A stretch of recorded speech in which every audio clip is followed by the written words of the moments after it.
राम कथा जो अपनी जिंदगी में एक उद्देश्य बना लेता है ना भैया, वो फक्कड़ में भी उस मौज में रहता जो शहंशाह नहीं पा पाते हैं।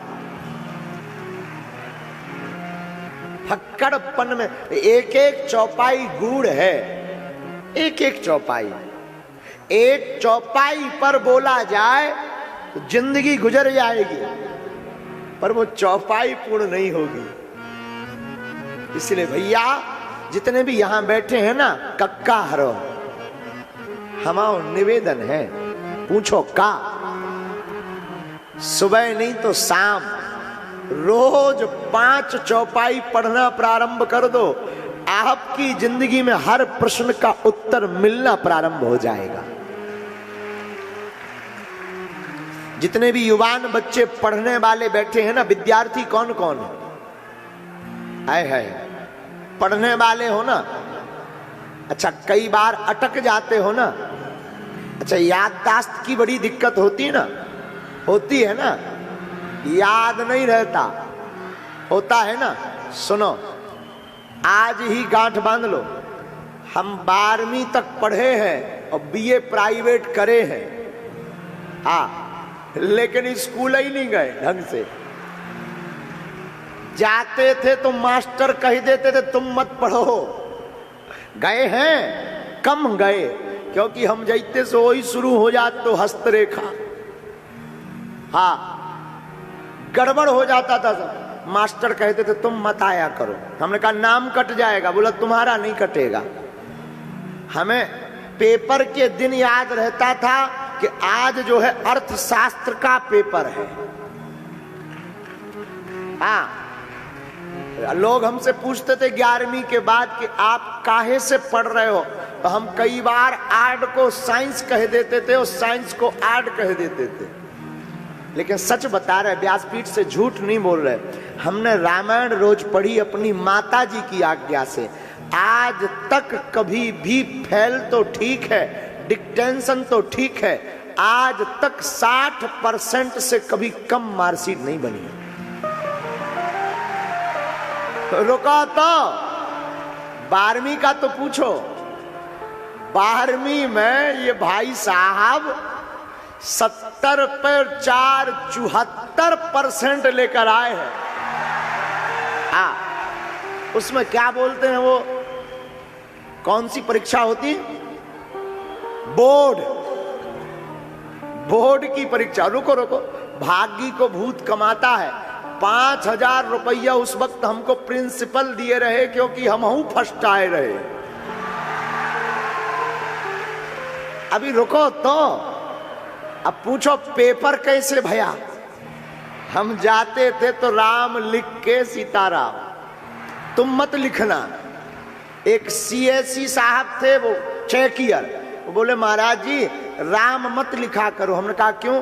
बोले कोनो अगर धर्म विरोधी के हाथ में पेपर पड़ जाएगा तो वो फेल कर देगा। हमने कहा उसके बाप में दम नहीं है, जब पेपर में दम होगा तो कौन फेल करेगा? लेकिन रुको तो, सुनो तो, पास कैसे भाई पता है? रामायण के बल पर। हमने रामायण बहुत पढ़ा और आर्ट में लिखना बहुत पड़ता है। रामायण को हमने खूब पढ़ा, हमें उतना कंठस्थ नहीं है, जितनी भी है रामायण मैया की कृपा है। जब प्रश्नोत्तरी करने बैठते हैं, जिंदगी का ऐसा कोई प्रश्न नहीं है जिसका समाधान और उत्तर रामचरितमानस में ना हो। कोई पढ़े भर तो जितने पढ़ने वाले, रुको तो सुनो ना, जितने भी पढ़ने वाले बालक है ना, निवेदन है कल से नहीं, तुम 2-4 दिन तो पढ़ते हो और फिर सुसवा जाते हो,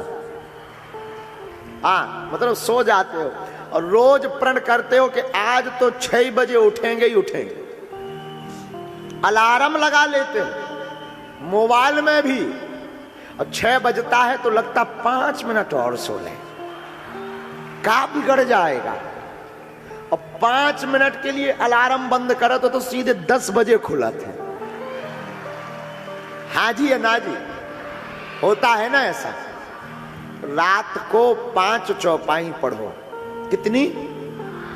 याददाश्त नहीं आती है, याददाश्त में दिक्कत है, तो एक काम करो, रोज सूर्य भगवान को अर्घ दो और भ्रामरी प्राणायाम 2 मिनट करो।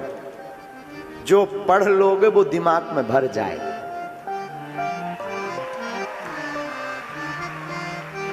और एक बात, जब भी पेपर देने जाओ ना, गणेश भगवान मां सरस्वती को प्रणाम करके और गौ माता को गुड़ चना की रोटी खिलाकर जाया करो। बस इसका मतलब ये नहीं कि तुम रोटी और गुड़ खवाओ तो पेपर ना भरना पड़े और पास हो जाएंगे। ना ना ना, ये बाय बैक सपोर्टेड है। जैसे आपने बॉल देखी कुम्हड़ा की बॉल में कुम्हड़ा तो लगते हैं, पर उसे कोई तना चाहिए रहता सपोर्ट के लिए, चाहे मकान हो चाहे पेड़ा।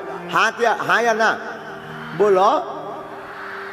उसी प्रकार ये उपाय सपोर्ट हैं। तुम पढ़ोगे, इन उपायों को करोगे तो 2-4 नंबर से अगर फेल हो रहे होगे तो भगवत कृपा से वो 2-4 नंबर से पास हो जाओगे।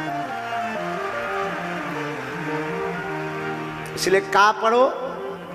बोलो ना, कौन कौन पढ़ेगा? Thank you very much.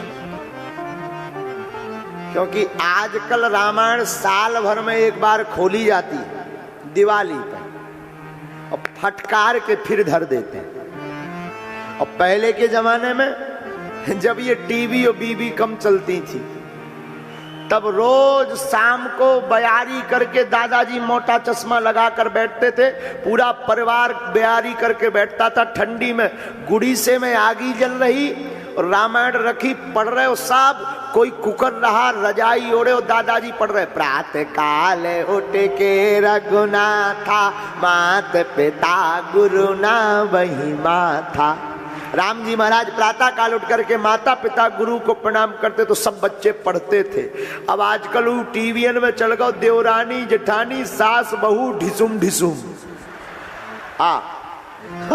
तो हर घर में यही मचा है, देवरानी जेठानी सास बहू और ढिसुम ढिसुम। भाई जो देखेंगे वही करेंगे ना। अपने बच्चों को रामायण पढ़वाओ, बच्चों को जो करवा दोगे ना बच्चे वही बनेंगे। बेटा हो या बेटी, जितने भी अभिभावक बैठे हैं ना, अभिभावक मतलब माता पिता, जितने भी बैठे हैं ना, हमारी हाथ जोड़कर प्रार्थना है, रामायण भारत की धरोहर है, रामचरितमानस भारत की संपत्ति है, रामचरितमानस जीवन जीने की कला टेस्ट है, रामचरितमानस मानव तन का दर्पण है, रामचरितमानस जीवन का सार है, रामचरितमानस चलता फिरता सदग्रंथ भगवान भूत भावन महादेव है। इसलिए रोज पढ़ो।